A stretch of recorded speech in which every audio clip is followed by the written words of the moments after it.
Burlatako auzokideok, hainbat herri erakunde eta kolektiboko kide garenok, Burlatako udaleko kultura aniztasunaren eta migrazioen arloko herritarren parte hartze kontseiluan gertatutako gertaera larriak salatu nahi ditugu.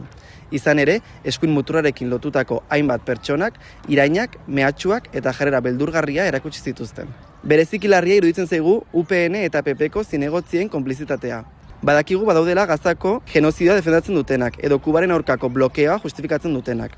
Hala ere, onartezina da Palestina, Kuba edo munduko edozein herriren aldeko elkartasun ekimenak eragozten saiatzea. Hori faxismoa delako. Eta ez dugu onartuko.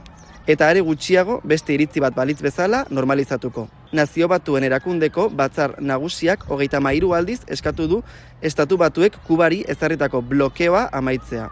Botiken eta osasun materialen eskasia, elikagaiak eta erregaia eskuratzeko zailtasunak, eta ospitaleen nahiz oinarrizko zerbitzuen funtzionamendua arriskuan jartzen duen krisi energetiko larriak. Horregatik, Kubako herriarekiko elkartasuna, giza eskubideen eta nazioarteko elkartasunaren aldeko konpromisoa ere bada.